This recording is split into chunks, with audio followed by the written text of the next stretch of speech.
Thank you so much, everyone, for joining us today. Um, we are ready for the much awaited event where we get to meet the person who has been doing so much work, so much contribution to the field of qualitative research. I've been with a number of you on through communication, and many of you have expressed the desire to actually meet Dr. Gianni Saldaña. And today we are really, really privileged. I consider it a very, very serious privilege for us to have him with us on the Qualitative Research Connect. I see a number of you have already joined in. We cannot see you face to face, but I'm monitoring you on Facebook and I can see you. I hope the rest of you will be joining very soon. So welcome to this conversation about qualitative data analysis. Today, our guest is the esteemed Dr. Gianni Saldaña, who has published several books that most of us have used in qualitative data analysis. Some of you who communicated with me in the last 2 weeks, you indicated that you had used his books. And so it is time for us to meet him. Dr. or Professor Gianni Saldaña is a professor emeritus from Arizona State University's School of Film, Dance, and Theater. He's the author of several books, such as the Longitudinal Qualitative Research, Analyzing Change Through Time, Fundamentals of Qualitative Research, the Coding Manual for Qualitative Researchers. I think this is the one that most of us know because I think it's one of the best that we can find out there and the most comprehensive. Thinking Qualitatively, Methods of Mind. There's another one, Ethno-Theater, Research from Page to Sage. Another one, Writing Qualitatively, the Selected Works of Gianni Saldaña, co-authored with the late Miles and Haberman for Qualitative Data Analysis and Methods source book, and co-authored with Matt Omasta. This is one of the new ones that I came across, and I've used it actually as well for Qualitative Research, Analyzing Life. Saldaña's quantitative methods works have been cited and referenced in more than 30,000 research studies conducted in over 135 countries. I think, as I always tell people, if you're doing qualitative research and you never heard of the name Saldaña, then you still have a lot of work to do in your readings. So with this, let us get started with the conversation. If you have questions, and you can post that on Facebook, I will be able to see that.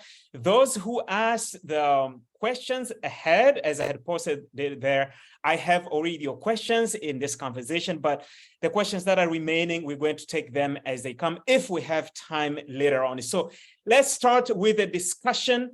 Dr. Saldaña, please, let's get started. What drew you to qualitative research in the era when qualitative research wasn't that popular around the world? Thank you so much, Safari, first of all, for that wonderful introduction and for coordinating this.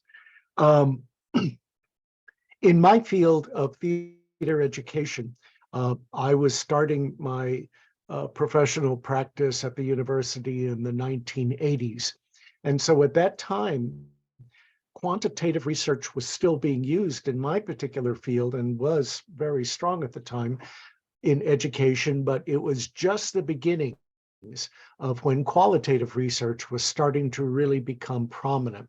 And so in my field of drama education and in audience reception of the child audience, we were beginning to use qualitative research methods. I came in late to it in the 1990s. And so I began originally with my own research as a quantitative researcher, but because qualitative inquiry was starting to make inroads, I needed to bring myself up to speed with those particular methods. So what drew me was actually because my discipline was headed in that particular area. So to stay current, I needed to know how to research in that particular way. Interesting, because I think many of us have come primarily from quantitative research and eventually transitioned to qualitative research. And just like you, some of us, once we discovered the qualitative research, it's like, whoa, this speaks a lot more to me than quantitative research. And in the end, we will find ourselves spending a lot more time in qualitative research than in quantitative research. It's interesting to hear that you are also once much more involved in quantitative research. Let's go to another question. Why did you specifically decide to focus on qualitative data analysis? Because we have many different ramifications of qualitative research. You have qualitative research designs, data collection, data analysis. We may have the philosophy of qualitative research. All these are different ramifications of qualitative research, but you decided on data analysis. Why? Actually, that came as a result of people who were publishers who invited me to write some books for them. My first qualitative book was Longitudinal Qualitative Research Analyzing Change Through Time. My studies in following a teacher over 2.5 years, a group of children over 7 years, those types of long-term studies gave me a lot of knowledge about what it's like to take a look at change through time. And so I had written up my different studies, and I realized that I had accumulated quite a bit of knowledge about what it takes to study things qualitatively over the long term. So one of my mentors, Harry Walcott, introduced me to a publisher, Mitch Allen at the time, who was running Altamira Press. And he said, okay, well, if you've got this methodological knowledge, why don't you put it into a book for us? So that's actually the very first time I started with data analysis. Now, the next time I was doing a presentation at the American Educational Research Association, I was just doing a short paper on coding. It was just part of a 10-minute paper as part of a session, nothing really special. But the editor of Sage Publications in the UK at that time, Patrick Brindle, contacted me ahead of time, said he would like to talk to me about the possibility of doing a book on coding. And it had never really occurred to me to do that. It was, again, by a publisher's request to say, why don't you put together a book proposal? Well, I was so excited by it that I put it together rather quickly, and my book proposal was rejected by the reviewers because they said I really hadn't thought it through, and they were right. And I needed a year to do my homework, to research the literature, to find out what people were saying about coding, because there really wasn't that much written about it at the time, nothing very clearly. And so after that year's research, I revised my prospectus, turned it into Sage, and they said, okay, now, yes, you're on the right track. So the reason I decided to focus on qualitative data analysis is because my first two ventures had to do with analysis. And so I just stayed on that track. Wow. I mean, it's really good to hear the story behind the coding manual textbook, because when we read this, you will never ever imagine that the first draft was rejected. And as you were sharing this, I remember something that I wrote in one of my books on how people should write for publication. And there I say, if your book is rejected, please do not fight the people who reviewed that or the article. Please read the feedback, revise it, and resubmit.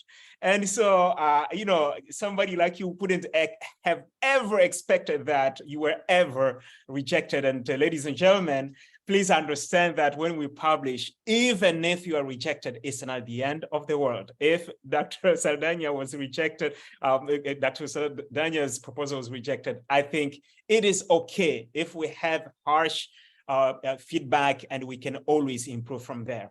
Let's go to another question. What do you consider the fundamental principles of qualitative research, specifically that data analysis, if you can link it to data analysis as well? Several years ago, I was invited to present a keynote address at the Qualitative Report, and then later on at the International Qualitative Research Methods Conference in Canada. And I put together an idea of what does it take to be a qualitative researcher? What does it mean to be a qualitative researcher? So those questions suggested a phenomenological study. So the keynote address that I put together was called Researcher, Analyze Thyself. And what I did for about a year was just really listen carefully. I didn't interview anybody. I just listened very carefully to what people were saying at conferences. I did some reflection in the readings that I was doing at the time. And I was putting together what I thought what it meant to be a qualitative researcher. And so when you ask me, what are the fundamental principles? I feel that these are the ones that came to my mind, and also the audiences gave me feedback as well, so that it was a collaborative work between me and the people that I presented this to. I felt that the fundamental principles, first of all, we need a sense of purpose, because when we research, it gives us a sense of validation that what we are doing is making a difference. It requires that we have meticulous vigilance of details to really look carefully, to analyze every single word. It means that we need resiliency, that we need to be able to put in that effort to do the work that it needs. Qualitative, for me, is so much harder than quantitative. And it means that we need to reinvent ourselves. After we've been quantitative researchers, we need to find out a different way of what it's like to analyze social life. I feel that qualitative researchers gives us a sense of belonging or communal grounding. It makes us smarter about what it means to be human. So it gives us a sense of what I call social savvy. It also makes us vulnerable, humble vulnerability, meaning that we respect our participants. We come to understand that we are not all this big, important, a serious kind of researcher. We need to keep it real with the people. And we have a responsibility to represent our participants or our studies truthfully. But it also gives us a sense of grounding and belonging, in that we find our methodological tribes. Like, you go to a conference, all the grounded theorists hang together, all the case study researchers hang together. You find the people within your group, and you have that sense of belonging, a sense of community. And the third one is that qualitative research enriches our life. It gives us a sense of meaning. It emotionally immerses us in everything that we're studying, which is one of the things I loved about qualitative that quantitative did not give me. Qualitative, I have to be very attuned to what's going on with the people I interview and observe. We also gift our ideas. We willingly share through our journal articles, and especially the knowledge that we have gained, so that others can build on those ideas. And finally, it gives us a sense of knowing and understanding yourself. Because I'm in theater people are trained to look inward and to really reflect deeply on who we are as human beings, so that we can create believable characters. And I think that same principle applies to qualitative inquiry. We understand others by understanding ourselves. And so when you bring these three together, purpose, belonging, and meaning, like an analyst, I was trying to figure out, well, what do all these three have in common? Well, for me, the core category of what it means to be a qualitative researcher is devotion. We devote ourselves to our participants. We devote ourselves to our discipline. We devote ourselves to finding answers. And so for me, those are the fundamental principles of qualitative research. Wow, wow, wow. That is, that's very very holistic because we're able to look at all the different dimensions of actually qualitative research study. And two things that I capture here that are really, really worth emphasizing even more. Number one is that connection that we make with the people, with the participants. We have a lot more of this in qualitative research than what we will ever achieve in a quantitative research, because we collect data in a close proximity with people. We have to establish a rapport with them. We have to create a relationship with them. We need to put ourselves in their shoes to understand really what is happening. And I like the fact that you emphasize something that, and I think this has to take care of one of the misconceptions, that because some people who are new to qualitative research will say, oh, I'll just do qualitative research, it's easier. Not necessarily. Yes.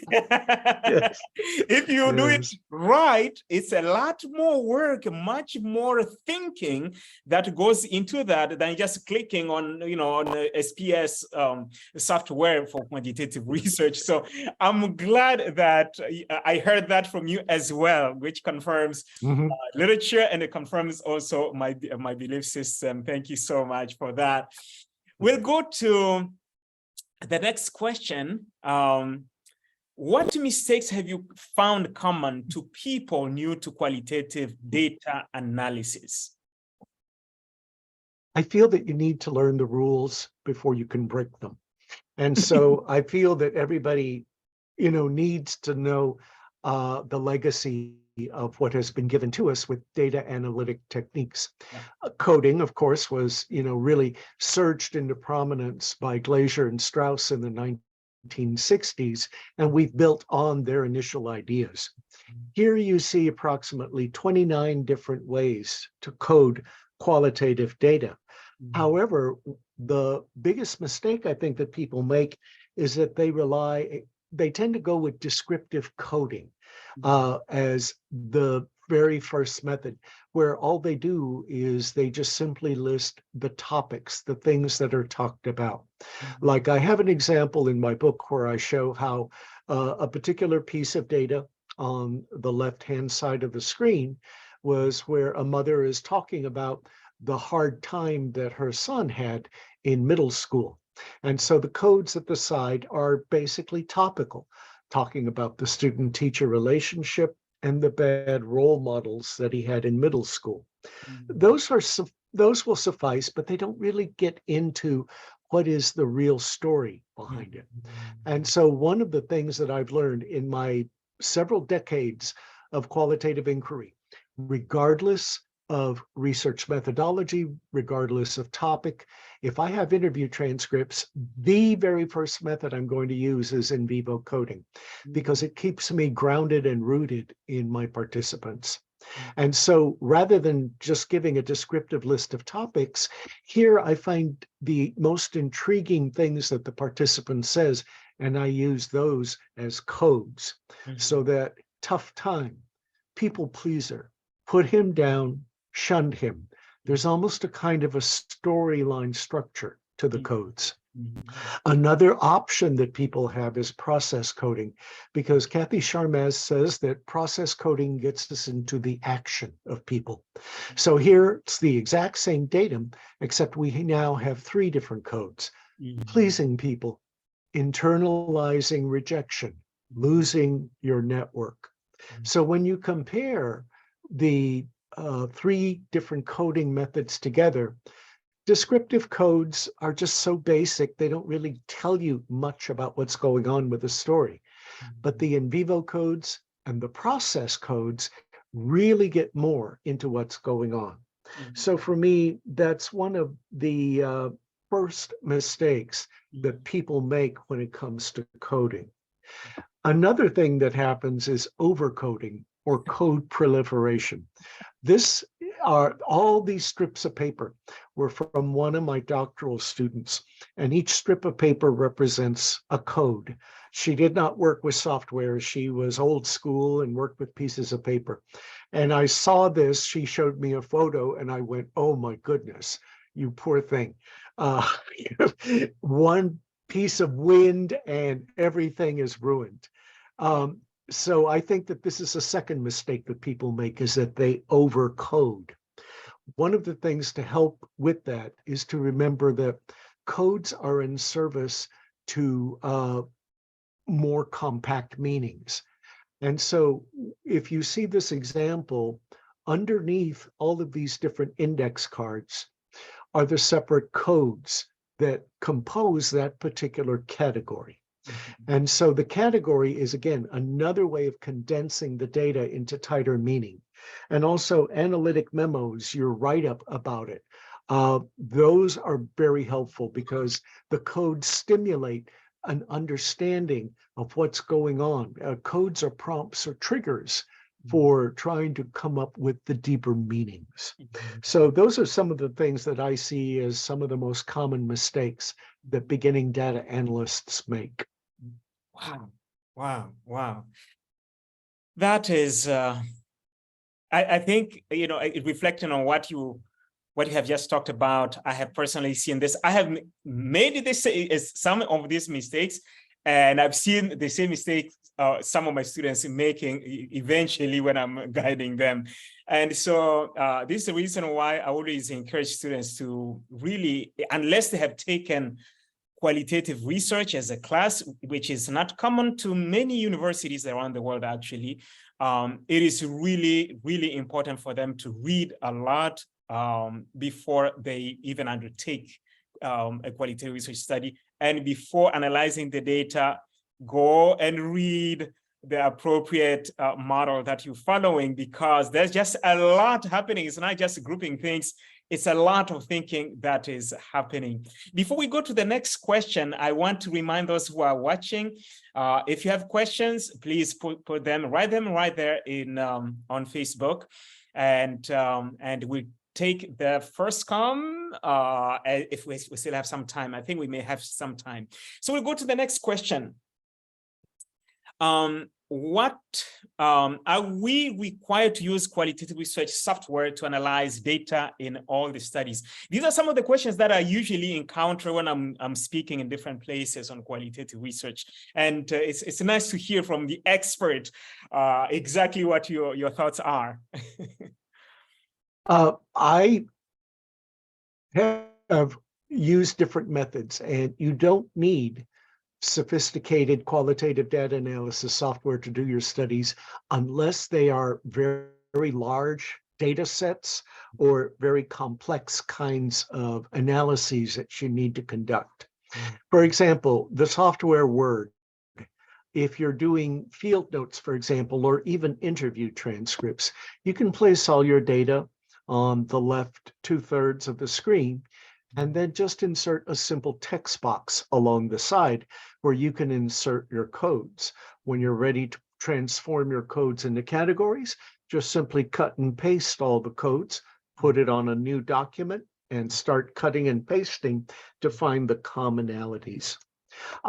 Another way that I've used Word is to use the comments function, where you select a piece of data and then you put a comment on the side, except instead of putting comments, you put the codes or themes or whatever you're working on. And then with Word, what you can do is, again, select all the comments and put them into one new document, so that enables you to work with these new symbols. Excel has also been something that I've used. Like, for example, this is one interview transcript, one person. So that what I did was, in each row, what I did was, rather than taking a look at the interview as one big, long, unbroken transcript, what I do is I put units or stanzas of the interview in each cell, so that way, rather than taking a look at one big thing, I'm looking at smaller units. It just makes the analytic process much easier. In the adjoining cells, I put the codes that represent the particular data. Excel has a function called concatenate, where you tell it, take all the data that are in these cells and put them in a new cell. And just like Word, what it does is it brings all the codes together into one large cell, that enable you to cut and paste it and create categories out of it. I also used Excel for a very large study. We had over 200 survey responses in different questions. And so I used Excel as a database management system for my quotes, my codes, and because we were also asking for Likert survey responses for the quantitative ratings that the survey respondents gave me. The great thing is that I could use Excel to, again, ask it to bring all the codes together. But because this was a mixed method study, I could also ask it to calculate means, chi-squares, t-tests, all those different kinds of things for that particular study. For me, there are lots of different qualitative software programs out there. If you are doing a modest study with interview data or field note data alone, or documents, no video, Quirkos for me is the most user-friendly software out there, because I love the idea that you can see the codes that you apply to the data in a large window, and you can move the circles or codes around so that not only can you code, you can also categorize at the same time. Mm-hmm. So for me, everybody has different needs. You ultimately have to be the one who decides which software is going to work best for you. Mm-hmm. It all depends on how much software and computer literacy you have, how comfortable you feel. But I think that you have to learn the mechanics of data analysis first before you work with software. Thank you so much. That last statement is exactly what I have said over and over also in the past. Don't run into the software before you know what qualitative data analysis is, because the software is there only to help you with your thinking process. It's not there to replace your thinking. And so it is wonderful to hear that from you as well. Let's go to the next question. Here, I want you to share with us some of the textbooks that you really, really want us to know about that are related to qualitative data analysis. I know the coding manual, everybody knows that one, but what are others that you want us to know about? The one in the top center, if you're new to qualitative research and you need to understand all its principles, such as data collection, the methodologies and approaches, the book in the center, Qualitative Research Analyzing Life, is an introductory textbook. But what's different about this one is that it has analysis as a through line. It takes you from analysis to analysis from the very beginning, rather than saving it for the final set of chapters like most textbooks do. So what you're doing is not just learning methods of interviewing and participant observation, but you are learning at the same time, how do you analyze those particular data collection methods? Qualitative data analysis, the one on the bottom right screen of the screen, is something that Sage asked me to adapt and update from Matthew Miles and Michael Huberman's very influential book. So my job for that one was just simply updating their work. I bring a little bit of my own analytic strategies and heuristics into it, but all it is just primarily different ways that data can be visualized. So if you're somebody who is looking at how you create networks or graphics, then Qualitative Data Analysis, a method source book, will give you very good guidance on that. The very first introductory book I wrote was Fundamentals of Qualitative Research. And there's also a handbook article from the Oxford Handbook of Qualitative Research on qualitative data analysis strategies. I will be very honest with you. If you want a copy of Fundamentals of Qualitative Research, it's a slim little paperback. Just look for the title in a Google search. I don't know who posted it, but the whole book is available there online. So, it's no secret. You can just go for it and download the whole book. So you're welcome to look for it. The website there, the web link is posted there. Wonderful, wonderful. There's already one question pertaining to this that I want to take right now that just came from the Facebook. It comes from Trina Ricablanca, who says, where can we buy these books? I think that's a very good question to address right now and not wait until later. It certainly depends on what kinds of book outlets you have access to. If you have internet access to Amazon, and if Amazon is in your particular country, go ahead. That's where you can probably find the majority of the books from Sage. You can also go to the Sage Publishing website, and you can order the books from there, but they tend to be a little bit lower in price when you purchase them from Amazon. Plus, you can also buy them used at a lower price. Thank you. Thank you so much. And for those who are joining from the Philippines, we have quite a number of people joining from the Philippines from what I see here. The National Bookstore has some of these books. I don't know exactly which ones they have and which ones they don't have. So it's good to check that. And also the other place that I purchased a lot of these books was during the book fair in Mall of Asia, for those who are in the Philippines. I think this book fair is usually around September, October. So if you can find them in the National Bookstore, consider that avenue as well. You'll find most of them actually in the book fair when they are on display. All right, let's go to another question here, and that is, you've got a 2-day training coming up in July, and I wanted you to tell us a little bit about it, what is coming up, and how people should join. All right. The Qualitative Report is an organization at Nova Southeastern University, and they invite me frequently to do workshops. July 11 and 12 of this year, I'll be presenting a 2-day workshop on methods of coding qualitative data. It will be offered online, and it will be at these time frames, 10 a.m. to 5 p.m. at Eastern USA time. At this particular workshop, we're going to take a look at 7 different methods of coding qualitative data. And we're also going to take a look at how we use analytic memos and diagrams as extensions of our codes. If you're new to coding, or if you just like to get a better handle on what it's like, I'll be giving an introduction to coding. So you don't have to have any background in qualitative data analysis, but you should know just some very basics of qualitative research, like interviews and participant observation.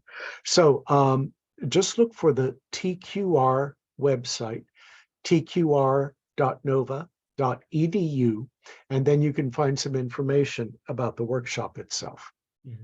All right, thank you so much. So there you got it, ladies and gentlemen. If you want to attend this, and I think this is not going to be too friendly for those who are in Asia because it will be when you're sleeping, but you can always reach out to the organizers and see if maybe you could register and request the recordings or something like that. But this is definitely something to consider.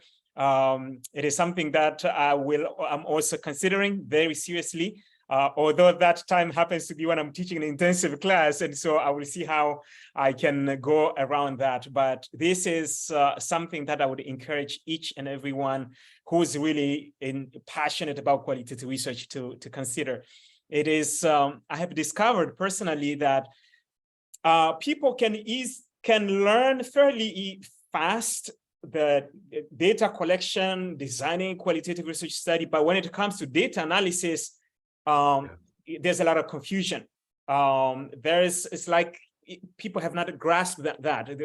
People just get carried away in data collection because it's so exciting talking to people through interviews. But when data analysis comes, they're like, oops, this is a big mountain. How do I actually climb this? And so This is a very, very important training that we should consider. So at this point, we're going to go to the questions, starting with those that were already posted. When I posted on Facebook, I had told you to post anything that you may have for him before the day of this conversation. So I received 2, and we'll start with those, and then we'll go to those that are coming up. If you have a question, please post it. We still have 25 minutes, so that gives us enough time. The first one came from Rina Plando, who asked, I believe from the Philippines, I may be wrong, how do we ensure trustworthiness of qualitative research study? I know you talk about that in the 2016 textbook, and I always use that when I'm teaching qualitative research, but please talk to us. Well, when it comes to trustworthiness, one of the things that my research mentor always taught me is that we try to go for convincing our audiences, persuading them that we've done our homework. So certainly you are your own judge of how strongly and ethically you're going to do your own work. But for me, research is an act of persuasion, and this was taught to me by my mentor. When we try to show people that we have done our homework, that means that we are providing a sense of evidence.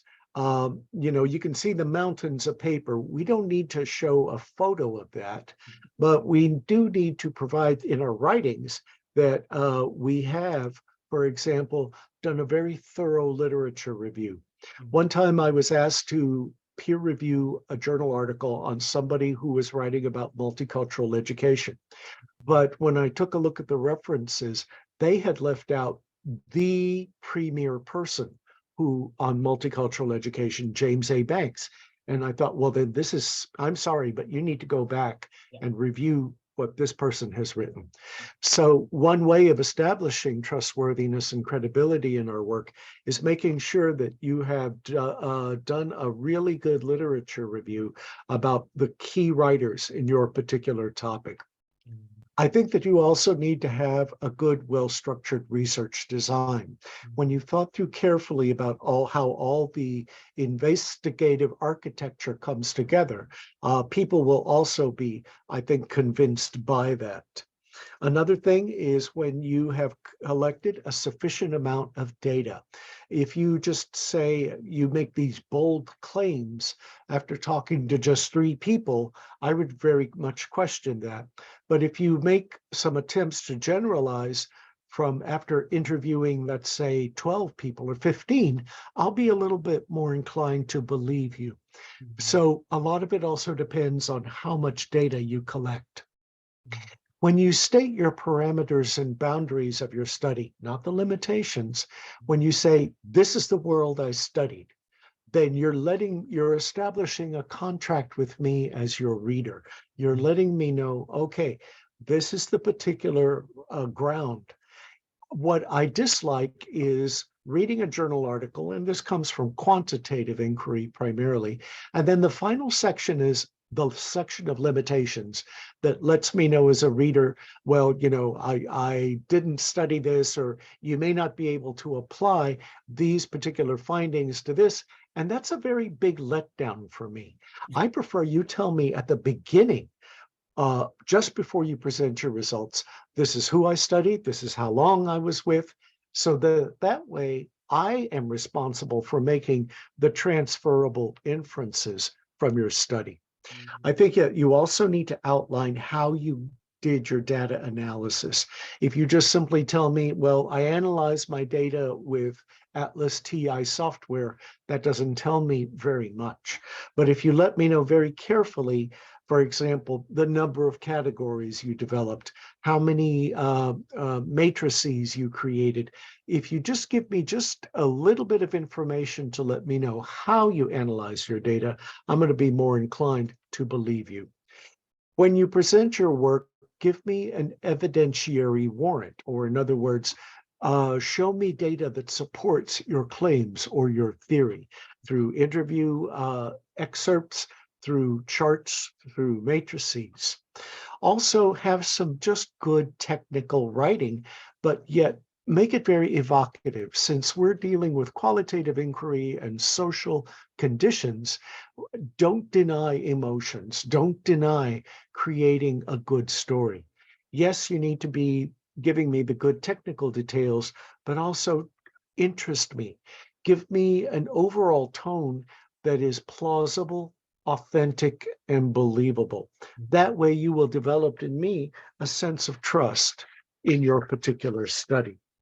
And those are just a few of the major things. There are other smaller ways to develop credibility, like triangulation, for example, of data.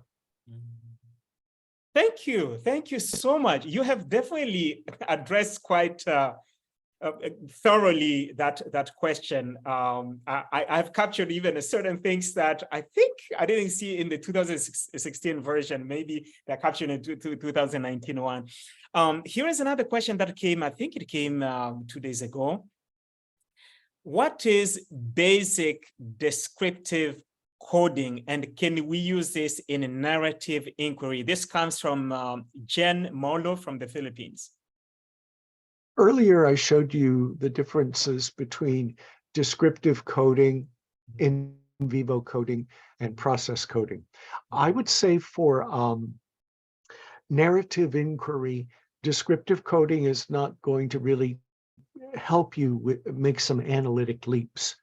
But in vivo coding, I think, especially if you're going to be doing narrative analysis, very much will help you in that way. The other things that I do is that I prefer to have, I come from an English background. I was an English teacher, in high school. And so I use a lot of literature and literary elements in my write-ups for narratives. So that, for example, I learn how to create a strong plot or storyline. I learn how to describe a character, and therefore I learn how to describe a participant. I feel that in certain narrative inquiries, the best ones that I've read are those that just simply tell a good story.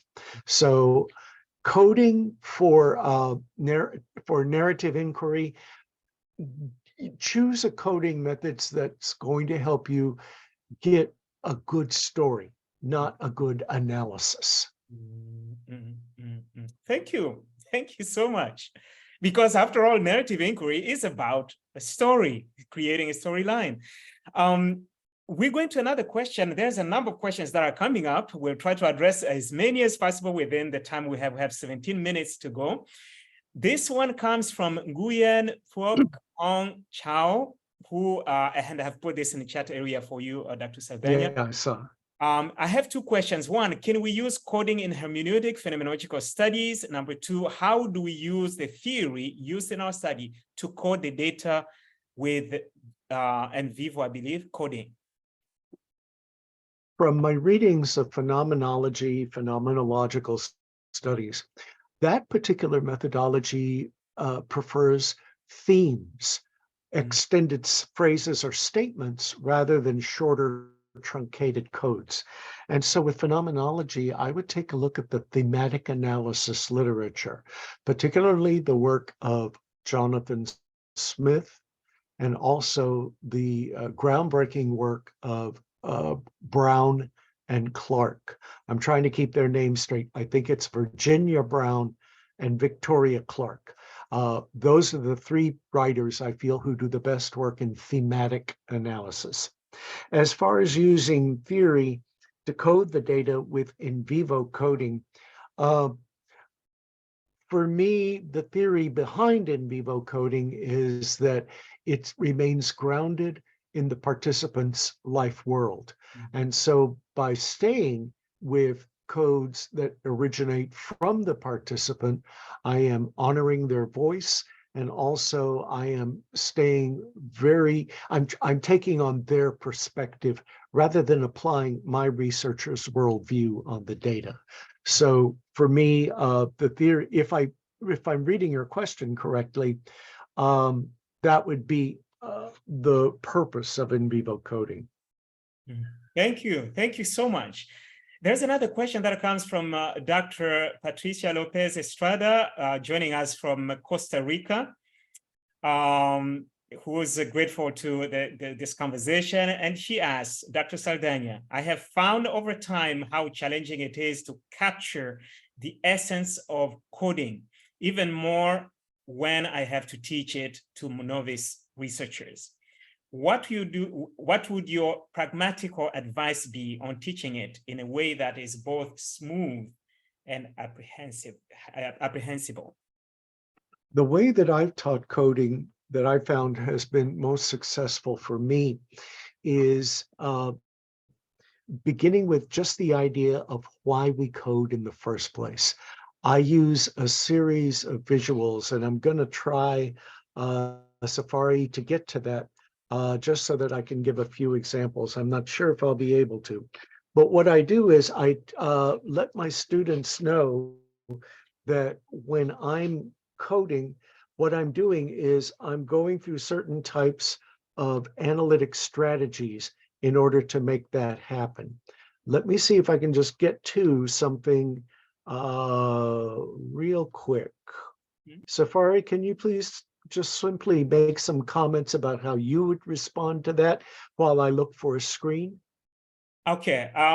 Personally, what has been my experience, and interestingly, I have done some of this with Dr. Estrada, Lopez Estrada, in Costa Rica in a training, in a couple of trainings. I personally prefer to actually have the data. Sometimes, if I have enough time during the trainings, I will ask people to actually go and collect data as part of learning how to collect data and feeling what we're actually talking about, and try to use that data to analyze it, to learn the data analysis.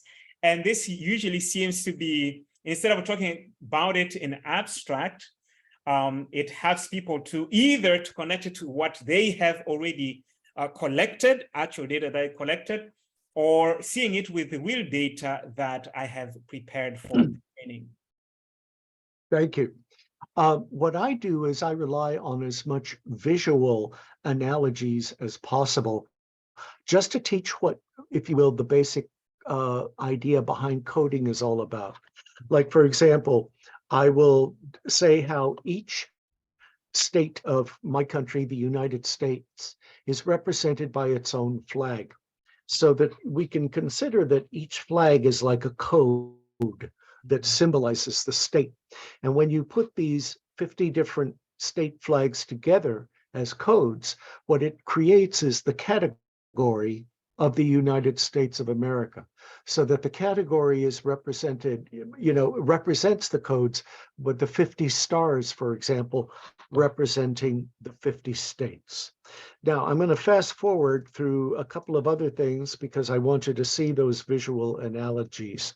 What I do is I talk about how coding, qualitative data analysis is like decorating a room, where this comes from methodologist Andrew Abbott, who we may start off, for example, our analysis is kind of plain. We have just the basics, kind of a, solid color, and there's, just the basic fundamentals. But as our coding continues, we get a little bit more complex. We add in a few more details. Perhaps we change the background color, so that as we continue to code and categorize and analyze the data, our work becomes a lot more structured. It becomes unified. We see the big picture. And then we find that one thing that just seems to bring the entire room together and also the entire study together. And this might be the key assertion or the primary theory, for example. So those are the ways that I use to represent, for example, how we talk about codes. I talk about how each room in a house is like a category in which relevant patterns of action occur. And so I ask my students, what are the codes, or what are the actions that happen in a kitchen?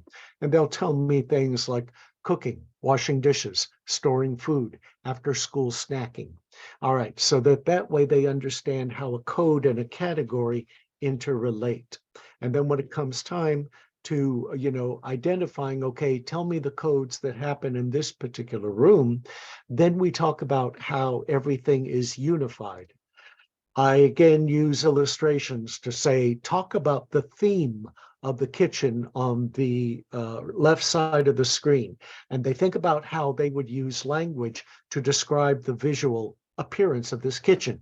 Then I tell them, use language to describe the right side of the kitchen so that they understand how our themes use words to try to capture the essence of this visual data. So I rely a lot on just trying to get as visual as possible when I'm explaining codes, categories, themes, and so forth. Now that they have those visual reference in their mind, then I go to, okay, let's take a look at an interview transcript and find out how we code from there. So that's how I approach coding from my perspective. Thank you very much. I'm smiling a lot as you were explaining this, because this is a perfect explanation of creativity in qualitative research. I think, to me, one of the challenges I face with the novice qualitative researchers is that because most of us have come with the quantitative background where everything is just snippet of just straight to the point. And so when people are presenting this data, that mind is coming, and it makes the data or the discussion or the interpretation kind of dry. But doing all these different things that you have talked about, I think will make it a lot more pleasant work to read and to enjoy and understand, than trying to have a snippet, just a little bit, like what we do in a quantitative research.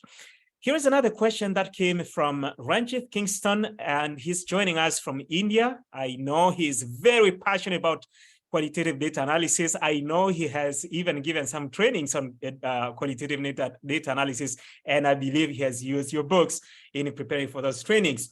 So he obviously comes from quantitative background as well. He said, my question is this: if there is 1 to 5% statistical error possibility in quantitative data analysis, what is it in qualitative data analysis? I've never heard a question like that, but I think it's worth discussing. Yeah, in quantitative research, precision rests with statistical accuracy. In qualitative research, precision rests with our word choices, so that there are lots of words that we use that are called hedging words that sort of take the edge off absolutism.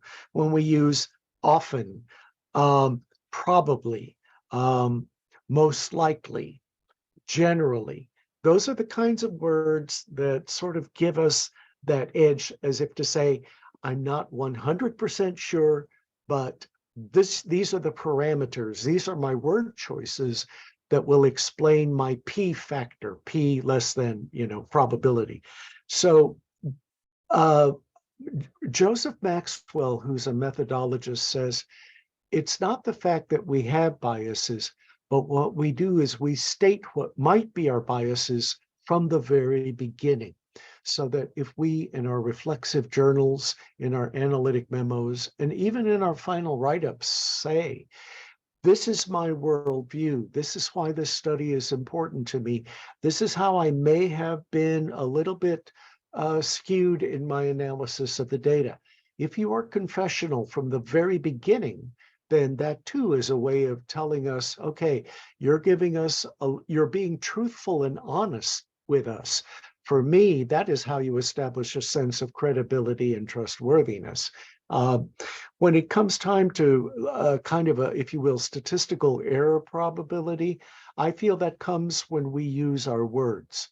And so it's a matter of what kind of tone do you have? Are you being humble with your assertions, or are you being kind of arrogantly, absolutist in your claims? I'm going to trust the one that's a little bit more humble. Thank you so much for all this wealth of knowledge that you have shared with us, Dr. Saldaña. Before I give you the last word, I just wanted to address, a question that is commonly coming up, because we are basically done with the questions that have been asked so far. Will you be able to watch the recording? Yes, this is being recorded on Facebook, and that's the reason why we wanted you to join through Facebook, so you can come back to this over and over again. If you have colleagues who miss this, I know some people even ask me, will it be recorded because they are sleeping at this time, and some are in the countries where they are still sleeping. Can we watch this tomorrow? I said, definitely you can watch that tomorrow. You can watch it anytime. It will always be there on that platform. So you'll be able to do that. So I want to end before Dr. Saldaña comes with the final word. I want to thank him first of all for sparing time for us to be with us and meet with us. And I encourage each one of you to get hold of some of his books. You will not regret it. I have been, I mean, it's been a big blessing for me personally, each one of them. And interestingly, it's like every year it gets better and better. No offense to Dr. Saldaña, but as the years go by, it's like you come up with new things, richer things, clearer things, better illustrations. And so I would encourage each one of us to get the most recent copies. I have some here on my shelves myself. If you have questions after this, you want to continue this discussion, please post it on Facebook under that same place. I have asked Dr. Christian Ekoto, who is with us right now. I have co-authored a number of chapters with him. I think some articles too, I don't remember. And he's very much passionate about qualitative research. We will be monitoring those questions and we'll try to address those that we can. And if there's something that is way beyond us, then I will reach out to Dr. Saldaña for some help, and then he will give me the answer that I can post there. So please keep this conversation going. Don't think that it's over once we end this session. Also, consider the training that is coming up in July. Please join. We have the SAGE Handbook of Qualitative Research in the Asian context. For those who are in Asia, I know we have quite a number of you. Just let me show that just quickly, Dr. Saldaña. This is how it looks like. Please, if you are in Asia or you're a researcher who's a foreign researcher who's located in Asia, consider getting this copy, because it has been written by a lot of Asian scholars who bring their perspective to this. And so it was published last year, and it is something that has so much wealth from the Asian perspective. So I know we have a lot of people joining from Asia. Please consider that. And consider bringing more people here at the Qualitative Research Connect platform, because we will have more conversations to come. Actually, 3 weeks from now, we'll have another one. I will post it here. We'll be talking about ethics in qualitative research. And so we have an expert specifically on that who has published a lot on that, and we will be having that conversation. So let's have the closing word from Dr. Saldaña. What do you want us to leave here with from this conversation? I am so honored that you have granted me the title of doctor, but I do not have a doctoral degree. I have a Bachelor of Fine Arts and a Master of Fine Arts in theater. So I acknowledge that I've written, quite a bit, and, I know that I've even surpassed some people with a PhD degree. Definitely. But just calling me Johnny is honor enough. I do not need to be called doctor because I did not earn that degree. Okay. Thank you, Safari. As far as we are concerned, for us who have been your disciples on the qualitative data analysis, we definitely believe that, and please accept it whenever you hear that from us. It is for us a way to show respect for all the fantastic contribution you have had in this field. All right. Thank you so much. Okay. All right.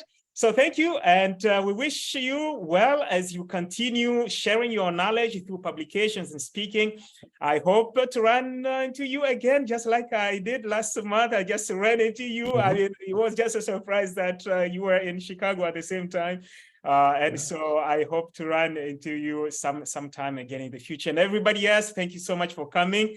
This brings us to the end of our session today. Have a nice day for those who are in Asia and those who are on this side of the world.